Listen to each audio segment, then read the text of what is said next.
नमस्कार, स्वागत है आपका यो स्टॉक्स में। मैं हूं आपके साथ प्रशांत पांडे और मेरे साथ मेरी सहयोगी कविता थपलियाल आ चुकी हैं और एक ऐसा शो पर आप अपने सवाल हम तक पहुंचा सकते हैं और ढेर सारे सवाल आपके आते हैं, लेकिन चुनिंदा सवालों को ही हम शेयर कर पाते हैं क्योंकि एक समय सीमा होती है और दूसरा कई सारे जो सवाल होते हैं, शेयर होते हैं, वो हमारे कवरेज में नहीं होते हैं या हमारे गेस्ट के कवरेज में नहीं होते हैं। तो लेकिन उसके बावजूद आप अपने सवाल भेजते रहिए और हम आपके सवालों को शामिल करेंगे। यो स्टॉक में सवाल कैसे भेजने हैं, सबसे पहले ये जान लीजिए।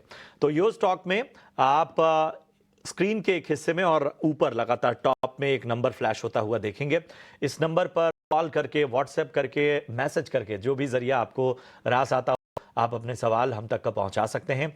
यही नहीं, सोशल मीडिया प्लेटफॉर्म्स पर भी आप अपने सवाल भेज सकते हैं और इसके साथ ही हम आपको बता दें कि आप YouTube पर लाइव कमेंट करके भी अपने सवाल हमें भेज सकते हैं। लेकिन सवाल भेजते वक्त मैं बार बार दोहरा रहा हूं और लगातार दोहरा रहा हूं, इस वजह से भी जो कमी रह जाती है वो आपके सवालों को शामिल करने में।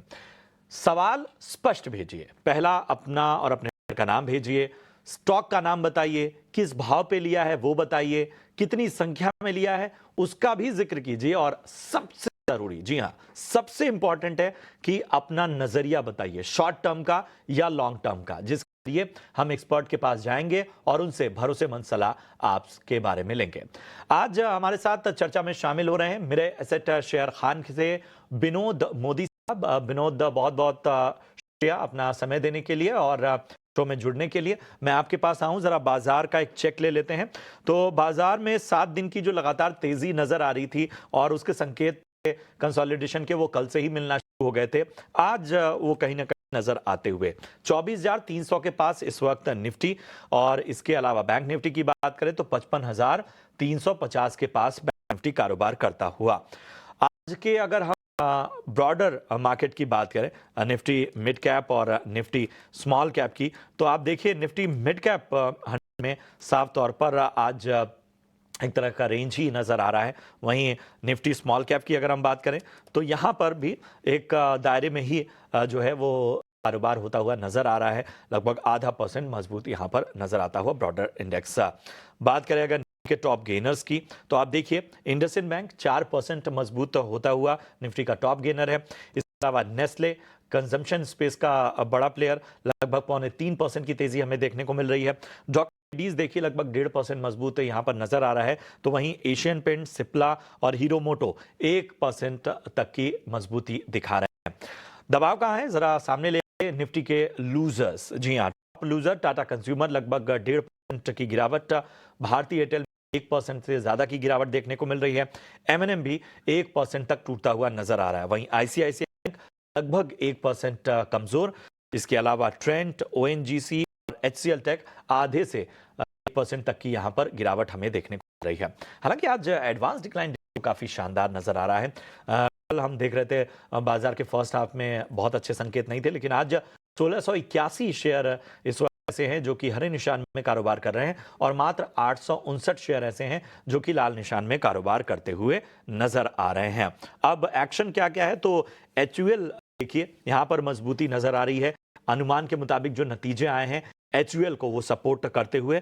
इसके अलावा डीवीज लैब की अगर हम बात करें तो जो ब्रोकरेजेस की बुलिश रिपोर्ट है उसके बाद डीवीज लैब में लगभग 5% मजबूती हमें देखने को मिल रही है।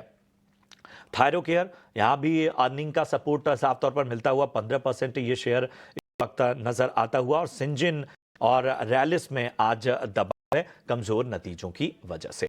चलेंगे अब विनोद के पास। विनोद, बाजार पर क्या नजरिया बन रहा है? हालांकि कल से ही संकेत आना शुरू हो गए थे कि बाजार में जो है वो थोड़ा बहुत हल्कापन या कंसोलिडेशन का फेज आ सकता है। हमारी पिछली दफा चर्चा हो रही थी तब भी आप कह रहे थे कि अब शायद निचले स्तरों पर भी रणनीति बनानी होगी। तो बताइए क्या राय बन रही है यहां से? बस हाँ जी, बाजार जिस हिसाब से 7 दिन में जो जिस हिसाब से रिटर्न दिया है, आई थिंक वो काबिले तारीफ है। अ, यहाँ से डेफिनिटली आज का जो कंसोलिडेशन हम लोग देख रहे हैं या कल भी थोड़ा कंसोलिडेशन देखा गया था, कहीं न कहीं मुझे लगता है एक्सपायरी फैक्टर भी रहेगा। आने वाले दिनों में मुझे नहीं लगता है कि वन साइड ऑफ मार्केट आप देखोगे रैली, क्योंकि कहीं न कहीं जब भी हम 24,500 के ऊपर जाते हैं, कहीं न कहीं वैल्यूएशंस का कंसर्न आने लगता है, राइट?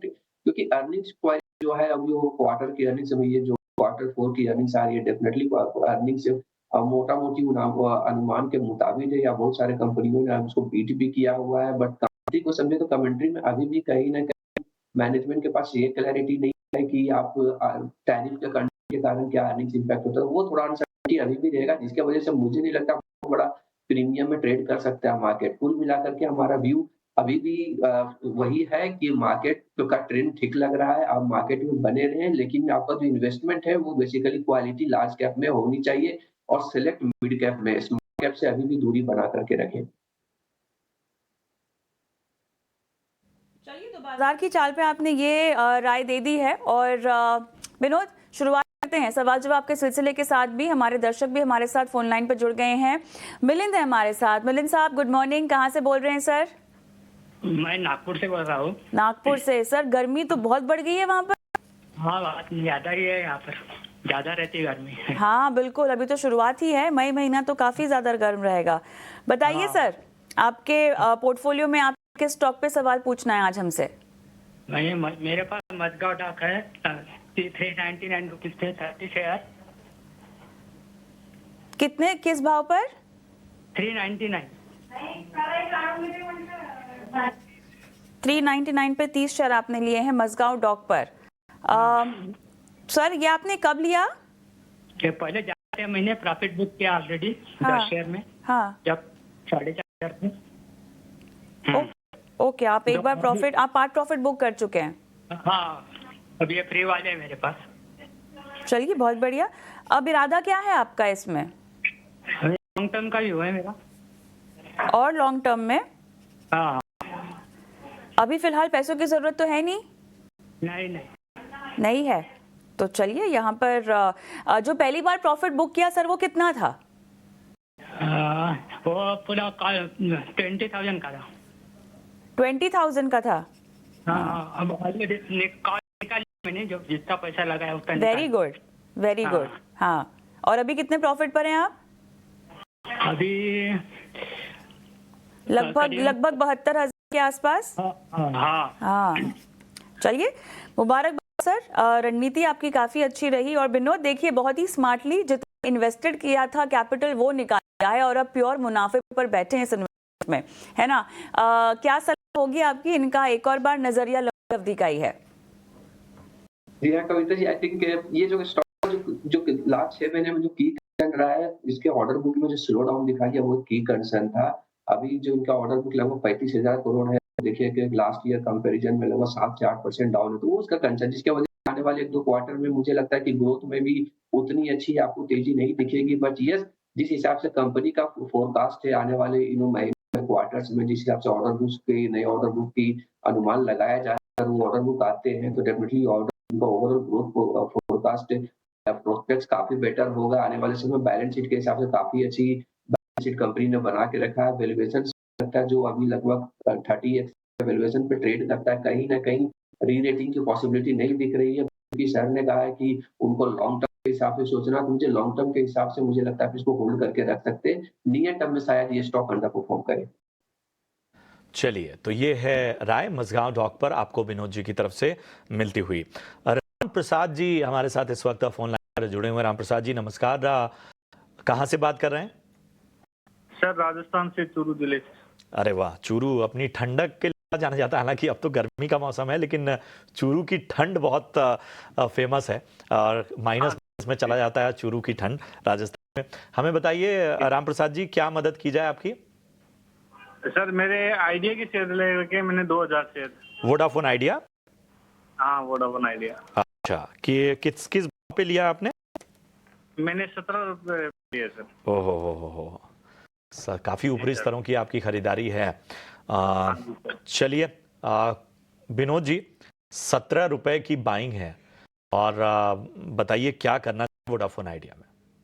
डेवलपमेंट हुए ऑफ लेट, अगर 2-3 महीने में काफी पॉजिटिव डेवलपमेंट हुई, उसके कारण स्टॉक में थोड़ी तेजी भी आई। लेकिन अभी गवर्नमेंट ने चूंकि ये क्लियर किया है कि हम इसको पब्लिक सेक्टर अंडरटेकिंग नहीं बनाएंगे और हम 49% जो मेरा स्टेक है उससे ऊपर नहीं जाएंगे, तो ये बहुत बड़ा झटका है कंपनी के लिए। झटका इसलिए कि आने वाले आप देखोगे महीनों में कंपनी का बहुत बड़ा लायबिलिटी जो होगा गवर्नमेंट को पे करना होगा, वो हमारे 50,000 करोड़ से ज्यादा का आता है, तो कहीं कैश फ्लो कंसर्न आएगा। सर्वाइवल कंसर्न कंपनी में बनी रही है, अभी भी बने, उसकी वजह से हमारा व्यू भी नेगेटिव रहेगा इसमें। टाटा मोटर्स पर यूट्यूब से हमारे दर्शक आरिफ खान सवाल पूछना चाहते हैं, कोलकाता से इन्होंने अपना सवाल भेजा है। विनोद, टाटा मोटर्स की इनकी बाइंग प्राइस बता रहे हैं 635 है और 100 शेयर की क्वांटिटी इन्होंने जो है अभी तक खरीद रखी है और होल्ड करना चाहते हैं। तो फिलहाल मुनाफे में बैठे हैं हल्के फुल्के, लेकिन अब ये बताइएगा नियर टर्म आउटलुक और स्टॉप लॉस के साथ जो बने रहें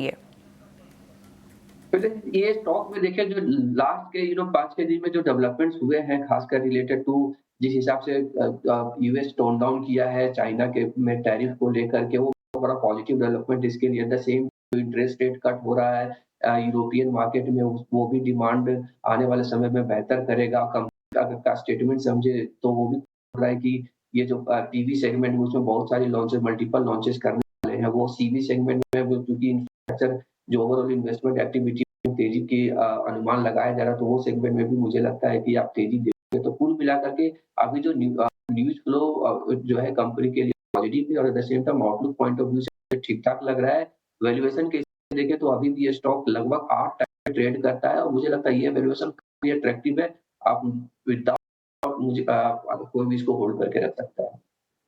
शक ही नहीं है इस वक्त विनोद जी को, यहाँ पर बने रहिए, सक्षम कंपनी है ये। चलिए बढ़ते हैं आगे और अगले कॉलर को अपने साथ जोड़ते हैं। राम बाबू हमारे साथ इस वक्त जुड़े हुए हैं। राम बाबू जी नमस्कार, कहाँ से बात कर रहे हैं? नमस्कार सर, मंडावर से बोल रहा हूँ सर। जी जी, कैसे हैं आप? बढ़िया है सर। कहाँ क्या करते हैं राम बाबू जी? कैसे ना करे सर? जी हमें बताइए कि कौन सा स्टॉक आपने खरीदा है, किस भाव पे green ji? NTPC green. NTPC green. अगर मैं सही हूं तो 130 के भाव पे आपने लिया है? 138 पे लिया है। 138 पे, ठीक है चलिए। हाँ। हम इसको ठीक करते हैं। 138 के भाव पे इन्होंने लिया हुआ है। रुकना चाहते हैं जो आपने सवाल हम तक पहुंचाया है? हाँ। ठीक है चलिए बढ़ते हैं आगे। और विनोद, एनटीपीसी ग्रीन एनर्जी 138 की बाइंग है और एक साल का नजरिया लेकर चल रहे हैं, बताइए क्या राय बन रही है? ये करंट प्राइस में देखो तो मोटा मोटी ये वही प्राइस है जिस प्राइस पे इनका आईपीओ लॉन्च किया गया था। तो डेफिनेटली अभी निवेशक को अभी तक किसी प्रकार का रिटर्न नहीं बना जो भी आईपीओ में डाला रहेगा। एक साल का पॉइंट ऑफ व्यू तो डेफिनेटली इनका कंपनी के पास जो ओवरऑल इनका जो पोर्टफोलियो है ऑपरेशनल प्लस जो आने वाले हैं लगभग 17 गीगावाट का है, जो काफी बड़ी कैपेसिटी आएगी। उसका time frame maybe 2 to 3 year होगा, but at the same time उसमें जो कैश फ्लो कैसे जाएंगे पीए के कंपनी के हिसाब से साइन करेगा, वो सब सारे इफ्स एंड बट्स है, राइट। उसके वजह से पॉजिटिव अगर क्लियर कट अगर मैं बोलूं तो नियर टर्म से मीडियम टर्म में व्यू नहीं आ रहा। बट यस, अगर आपका व्यू वो 1 साल से थोड़ा ज्यादा रहेगा, 2 या 3 साल का, मुझे लगता है तब होल्ड करके रखे। 1 साल में मुझे लगता है बहुत चीज अभी कंपनी में होनी है, जब तक होगी नहीं तब तक शायद स्टॉक आप वन साइड रैली नहीं देखोगे। लेकिन चूंकि 138 का प्राइस है, मुझे लगता है 15-20% का अगर रैली पॉसिबल या नहीं 1 साल में, मुझे लगता है it all depends upon news flow कैसा कंपनी पे रहता है। तो कुल मिला करके 1 से 3 साल का व्यू मेरा रहेगा, आप इसको होल्ड करके रखें। चलिए एनटीपीसी ग्रीन एनर्जी पर ये सलाह दी हुई विनोद की तरफ से। विनोद, अगले दर्शक भी हमारे साथ फोन लाइन पर जुड़े हुए हैं और ये हैं निमेश कुमार। निमेश हाय, गुड मॉर्निंग, कहाँ से बोल रहे हो आप? हाय, मैं पुणे से बोल रहा हूँ। पुणे से जी, यस। बताइए कहाँ ऑफिस पहुँच गए? नहीं, अभी तो रेडी हो रहे हैं, तो अच्छा। अभी ऑफिस जाने का यही है। अच्छा चलिए, आपने समय निकाला और सवाल पूछ रहे हैं हमसे, धन्यवाद। बताइए, रिलायंस इंडस्ट्रीज पे सवाल है। यस, तो मैंने रिलायंस इंडस्ट्री के लिए 111 क्वांटिटी का एक एवरेजिंग करके अभी तक 1363 के प्राइस पे मेरा लिया हुआ है। 1363 है आपका प्राइस, बाइंग प्राइस? यस, ठीक है, ये हम करेक्ट कर लेंगे। चलिए तो ओके। आई मीन मेरा लॉन्ग टर्म व्यू ही ओनली है, बट प्रोबेबली लाइक 3 इयर्स के अराउंड में मैं ये देख रहा हूँ कि मुझे कुछ और इसमें एडिशन करना चाहिए या फिर वेट करना चाहिए इन ऑर्डर टू अपना आई मीन एक पर्टिकुलर इस प्राइस को क्रॉस करने के लिए। 1363 आपकी बाइंग प्राइस है। विनोद, चार्ट्स क्या कह रहे हैं ऑलमोस्ट, अगर 1 महीने के चार्ट का अगर मुझे आप आउटलुक समझा सके। कविता जी, चार्ट्स में रीड नहीं करता हूँ, ये पूरा फंडामेंटली होगा इस पे, लेकिन यस, रिलायंस इंडस्ट्रीज ओन करते हैं, आपका 1 साल से लंबा का अवधि पे होल्ड कर सकते हैं तो आप रखिए, क्योंकि ये रिलायंस वो पोर्टफोलियो स्टॉक ही है और आपको कभी भी ये डिसअपॉइंट नहीं करेगा। आने वाले समय में आप देखोगे कि इनके कंज्यूमर सेगमेंट है जो टेलीकॉम बोलते हैं, उनके जो रिटेल सेगमेंट है वहाँ वैल्यू वर्किंग की पॉसिबिलिटी काफी ज्यादा है। उसके अलावा जो इसके कोर बिजनेस है, अपस्ट्रीम बिजनेसेस है, वहाँ भी इम्प्रूवमेंट के चांसेस पॉसिबिलिटी दिख रही है। तो कुल मिला करके मुझे लगता है कि आप ये स्टॉक पे बने रहें, आपको ये ठीक ठाक रिटर्न बना करके दे सकता है। तो रिलायंस पर ये नजरिया आपको इस वक्त मिलता हुआ और लेवल्स का विशेष रूप से आप ध्यान रखिए। चलिए बढ़ते हैं आगे और लेकर आते हैं आपके लिए ऑप्शंस के चैंपियन।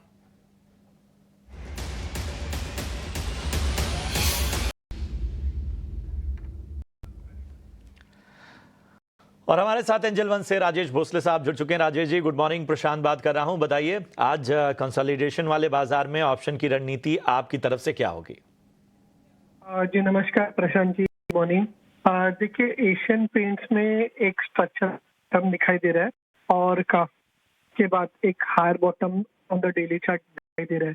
तो पेंट्स 2500 का मे सीरीज का कॉल बाय करना है, लगभग 75-78 के आसपास ट्रेड कर रहा है, जिसको बाय कर सकते हैं। स्टॉप लॉस होगा 54 का और टारगेट होगा 125 का।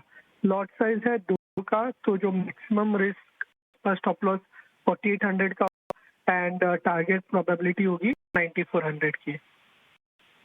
बहुत शुक्रिया करेंगे राजेश जी आपका इस अहम रणनीति। तो एशियन पेंट 2500 की कॉल आपको खरीदनी है और ये आपको 78 रुपए के प्रीमियम पर मिलेगी मई सीरीज। लक्ष्य जो है वो 125, स्टॉप लॉस 54 का, और ये लॉट साइज अगर हम देखें तो 200 के हिसाब से अधिकतम मुनाफा यहाँ पर 9400 तक का, नुकसान 4800 तक का हो सकता है। इसके साथ ही सेबी का स्टैंडर्ड डिस्क्लोजर भी आपके लिए लेकर आते हैं, जो बताता है कि फ्यूचर और ऑप्शन ट्रेडिंग में 10 में से 9 लोग यानी 90% लोगों को नुकसान होता है।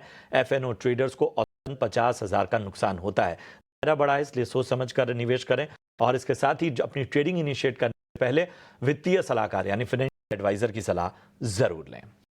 चलिए, इसी के साथ वक्त हो गया है पर एक छोटे से ब्रेक का। सवाल भेजते रहिए, सवालों को आगे भी शामिल करेंगे, बने रहिए हमारे साथ।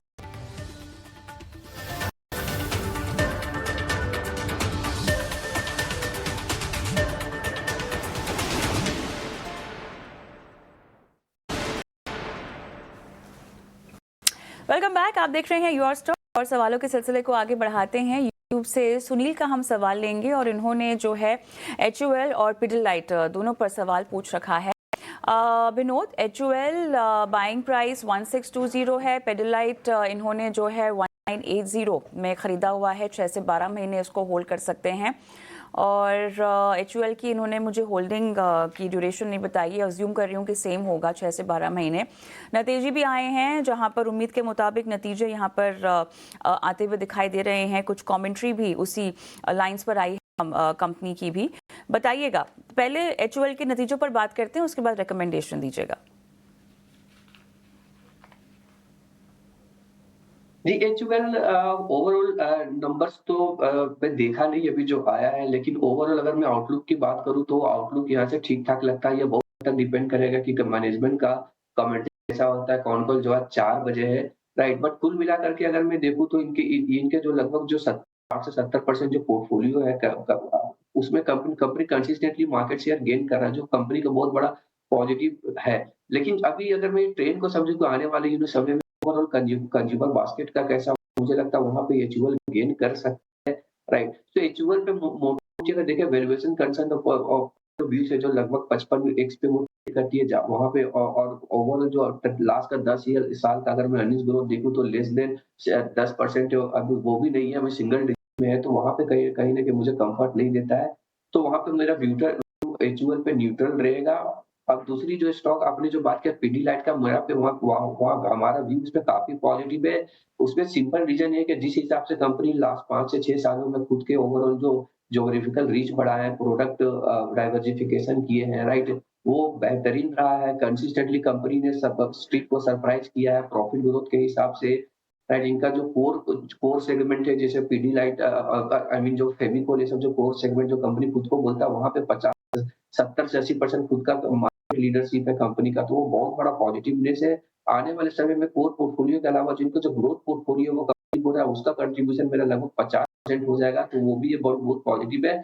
सो कुल मिलाकर के अगर मैं नेक्स्ट 5 से 6 साल देखूं, तो पीडीलाइट का जो ग्रोथ है वो कंसिस्टेंट, आप 14 से 15% के कंपाउंडेड ग्रोथ पकड़ सकते हैं। इसके वजह से जो वैल्यूएशन जो पीडीलाइट और एचयूएल जो लगभग सेम वैल्यूएशन कमांड करते हैं, तो इसीलिए मैं बोल रहा हूँ पीडीलाइट में हमारा भरोसा या थोड़ा ट्रस्ट ज्यादा है compare to HUL in terms of valuation, in terms of growth.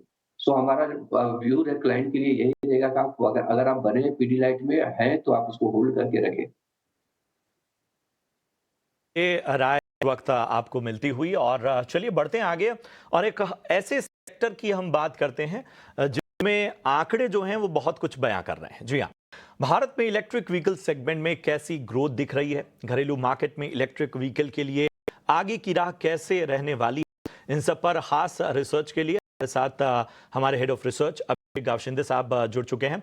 Abhishek ji, electric vehicle अगर मैं कंज्यूमर के लिहाज से देखूं, आंकड़े आप बताएंगे, लेकिन एक बड़ा उत्साह शुरुआती दौर में नजर आया। ये उत्साह क्या ठंडा हो रहा है, आंकड़े क्या कह रहे हैं? जी हाँ जी, इसको अगर आप ऐसे तो शुरुआत में ऐसा लगा था कि ये बिल्कुल डिसरप्शन जाएगा, जो लीगेसी प्लेयर्स हैं उनके बिजनेस में काफ़ी कुछ नुकसान होगा, पर तकरीबन अदर जो सेक्टर्स हैं जहाँ पे डिसरप्शन होते हुए हमने देखा है नए प्लेयर्स की वजह से, वैसा हमने एटलीस्ट टू व्हीलर सेगमेंट में देखने को मिला है। अगर आप देखें तो लास्ट 3 या 4 सालों में जब कोविड के बाद से जब एमिशन नॉर्म 6 आए थे और उसके बाद से जो आईसी व्हीकल्स थे उनकी प्राइसेस बढ़ोतरी होना शुरू हुई थी और पेट्रोल के प्राइसेस भी बढ़ गए थे, उसके बाद से ईवी सेगमेंट में एक अच्छा खासा रुझान देखने को मिला था और शुरुआती दौर में नए प्लेयर्स ने बाजार को स्टेब्लिश किया था। अगर आप आज की तारीख में अगर बात करें तो EV penetration, EV two wheeler segment में ईवी का पेनिट्रेशन 5% के आसपास हो चुका है। और हम केवल स्कूटर सेगमेंट में अगर बात करें कि बहुत ज़्यादा उत्साह देखने को मिला है, वहाँ पर पेनिट्रेशन करीब 15% के आसपास पहुँच चुका है। और पहले जो ये था कि ये पूरा मार्केट जो है लीगेसी प्लेयर्स के हाथ से चला जाएगा, पर बिल्कुल उल्टा होते हुए देखने को मिल रहा है। आप देख रहे हैं कि लीगेसी प्लेयर्स भी अपने प्रोडक्ट्स लॉन्च कर रहे हैं और उनको अच्छा खासा मार्केट शेयर गेन मार्केट में मिल रहा है। इसी पर मेरा अगला सवाल था, हम इलेक्ट्रिक टू व्हीलर की अगर बात करें और मार्केट शेयर के लिहाज से हम ताज़ा स्थिति देखें, जिसको अगर मैं कंपेयर करना चाहूँ FY23 के, नए प्लेयर्स लगभग 84.7% के आसपास का मार्केट शेयर दिखा रहे थे और अब जो है FY24 में हमने देखा है 67.4, और जो इस हमने देखा 9 महीने अगर हम देखें तत्काल के 58.2। तो नए प्लेयर्स की कहानी क्या है, क्या वो ज़्यादा पैर बना रहे हैं मार्केट शेयर के लिहाज से? देखिए, लेगेसी प्लेयर्स तो ऑब्वियसली आगे जा रहे हैं बिकॉज कैश फ्लो है और वो इंडस्ट्री पकड़ भी रखते हैं, बट कहाँ बॉल किसके बेड़े में? हाँ जी, ये बहुत अच्छा सवाल है और यही जो है क्रक्स है इस पूरे सेगमेंट का। अगर आप देखें तो शुरुआती दौर में बाजार पूरी तरीके से नए प्लेयर्स के हाथ में था। हाँ। लेकिन प्लेयर्स के बारे में कहा जा रहा था कि वो रिलक्टेंट हैं, उनके पास टेक्नोलॉजीज नहीं है, वो प्रोडक्ट डेवलपमेंट से जुड़े नहीं है, उनके पास इस समय जो है वो अपने ही की दिक्कत है और वो इस पूरे खेल में जो है कहीं पीछे रह जाएंगे। पर अगर आप देखें तो पिछले 4-5 सालों में पूरी तरीके से जो है जो कहते हैं ना कॉम्पिटिटिव लैंडस्केप जो है वो कम्प्लीटली चेंज होता हुआ दिख रहा है। जो ट्रेंड है न्यू एज प्लेयर्स का, जो क्युमुलेटिव मार्केट शेयर है उसमें गिरावट हो रही है। जो लीगेसी प्लेयर्स है उन्होंने जैसे जैसे अपने प्रोडक्ट्स लॉन्च किए, अपना मार्केट एक्सपांड किया और अपनी कैटेगरी को डाइवर्सन में वो आए, उसके बाद से जो क्युमुलेटिव मार्केट शेयर है लीगेसी प्लेयर्स का उसमें काफ़ी इंक्रीमेंट देखने को मिल रहा है। और कुछ महीने तो हम ये देखते हैं कि लीगेसी प्लेयर जैसे बजाज ऑटो जो है वो कहीं ना कहीं मार्केट लीडर बनकर उभरता है। और अगर ट्रेंड अगर आगे की तरफ अगर जाता है तो हम देखेंगे कि जो नॉन सीरियस प्लेयर्स है, जो केवल एक रुझान देखकर, एक बाजार का उत्साह देखकर सेगमेंट में आए थे, वो हो सकता है कि बाजार से बाहर जाते हुए दिखे। और इस पूरे गेम में जो है और लीगेसी प्लेयर्स का जो हम पूरा जो उनका जो प्लानिंग देख रहे हैं, उनकी प्रोडक्ट लॉन्च पाइपलाइन देख रहे हैं, उसके हिसाब से दिखता है कि आने वाले दिनों में लीगेसी प्लेयर्स का जो ओवरऑल मार्केट शेयर है वो इस पूरे सेगमेंट में बढ़ता हुआ दिख सकता है। एक चीज अभिषेक जी मैं समझना चाहता हूँ, किसी भी अगर हम सेगमेंट को देखें, किसी भी सेक्टर को, उसको फंडिंग के नजरिए से भी साफ तौर पर हमें देखना होगा। हम अगर आंकड़ों को देखें जो साफ तौर पर 2023-24 की बात करें, फंडिंग में भी एक तरह की कहीं ना कहीं गिरावट देखने को मिली है। क्या एक बड़ी वजह यह है कि जिस तरह से सर्विस को लेकर, मतलब ये सीधा कंज्यूमर से जुड़ा मामला है, तो क्या सर्विसेज को लेकर भी बड़े प्लेयर्स पे भी कई सवाल उठे जिसका असर हमने देखा उनके तमाम मार्केट पर, क्या ये वजह है या और भी कई पहलू हैं इसके? इसको 2-3 तरीके से देखना चाहिए। पहले तो ये था कि शुरुआती दौर में एक नया सेक्टर है, सनराइज सेक्टर है, टेक्नोलॉजी के साथ उसका एडिशनल प्लेयर्स थे, उनकी जो शुरुआती दौर में जो उनको फंडिंग मिल गई, उसके बाद जरूर फंडिंग मिलने में जो है दिक्कतें आई हैं। पिछले साल जरूर जो है इस ओवरऑल फंडिंग में भी जो है गिरावट दर्ज की गई। और सबसे इंपॉर्टेंट अगर मैं एग्जांपल आपको दूं तो ओला का जब आईपीओ आया, शुरुआती दिनों में बहुत माहौल बना, यूफोरिया जैसा देखने को मिला। बट अगर आप हाल के माहौल में अगर देखें तो ओला के लपकते हैं लोग। हमारे यहाँ तो टेक्नोलॉजी एडॉप्शन बहुत तेज है ना। बिल्कुल, लेकिन उसके बावजूद भी चैलेंजेस, क्योंकि आपने कहा कि रोड इतनी आसान नहीं है, फंडिंग को लेकर अभी भी चिंताएं हैं, तो इंफ्रास्ट्रक्चर बहुत मायने रखता है। सरकार की नीतियां भी यहाँ पर बहुत इंपॉर्टेंट है, जो कि सपोर्टिव भी होनी चाहिए। लेकिन अब कीमतों को लेकर सवाल उठ रहे हैं, बैटरी को लेकर सवाल उठ रहे हैं। अब इस पूरे माहौल में ओवरऑल ईवी का भविष्य में समझना चाहूं, थोड़ा सा संदर्भ अगर हम टू व्हीलर्स का लेकर चलें, तो आपको क्या क्या रेड फ्लैग्स, चैलेंजेस दिखाई दे रहे हैं? इसको मैं बिल्कुल 2 या 3 लाइन में आपको समझा देता हूँ कि आज अगर हम कोई कार लेने के लिए जाते हैं, किसी शोरूम में जाते हैं, तो वहाँ हमारे पास पेट्रोल की कार भी होती है, डीजल भी होती है, और सीएनजी भी होती है, ईवी भी होती है, हाइब्रिड भी होती है। उनमें से हम एक कार लेकर आ जाते हैं। कंज्यूमर के लिहाज से उसको वो जो अपनी मैट्रिक्स बनाता है कि कहाँ मुझे माइलेज मिल रहा है या प्राइसिंग में अच्छी है या किसका ऑपरेटिंग कॉस्ट कम है, उन सबको देखकर एक वो प्रोडक्ट ले आता है। सेम चीज़ आने वाले दिनों में 3 या 4 सालों में आप देखेंगे टू व्हीलर सेगमेंट में भी होगी। आपके पास एक ईवी भी खड़ा होगा, आईसी भी खड़ा होगा। उनके प्राइस पॉइंट्स पे कोई बहुत ज़्यादा चेंज आपको नहीं दिखेगा, क्योंकि बैटरी के प्राइसेस भी डाउन हो रहे हैं और पेट्रोल के प्राइसेस भी स्टडी हो गए हैं। ऑपरेटिंग कॉस्ट भी लगभग बराबर तो नहीं कह सकते, थोड़ा बहुत डिफरेंस रहेगा। बट जो ओवरऑल जो आज की तारीख में जो सिनेरियो है कि ईवी को आप एक स्पेशल कैटेगरी मान रहे हैं, वैसा माहौल हो सकता हो कि न दिखे। ईवी मार्केट पूरी तरीके से एस्टेब्लिश हो जाएगा और टू व्हीलर शोरूम में ये एक वर्जन के रूप में आपको मिलेगा। किसी एक मॉडल में ये होगा, किसी एक मॉडल में नहीं होगा। तो ये जो यूफोरिया है, जो कि एक टेक्नोलॉजी और न्यू प्रोडक्ट और न्यू कैटेगरी को लेकर बनाया जा रहा है, ये कहीं ना कहीं जाकर एस्टेब्लिश हो जाएगा। चलिए, इस पूरे सेगमेंट पर काफी विस्तार से आपने बातचीत की और तमाम पहलुओं को हमारे सामने रखा, दर्शकों को समझाया। अभिषेक, बहुत बहुत धन्यवाद आपका समय देने के लिए। शुक्रिया अभिषेक। चलिए, हम भी रुकते हैं छोटे से ब्रेक के लिए, लेकिन ब्रेक के उस पार हमारी बेहद खास पेशकश शेयर बाजार सबका अधिकार की शुरुआत करेंगे, जहां पर आपके सवालों के जवाब एक बार फिर से दिए जाएंगे।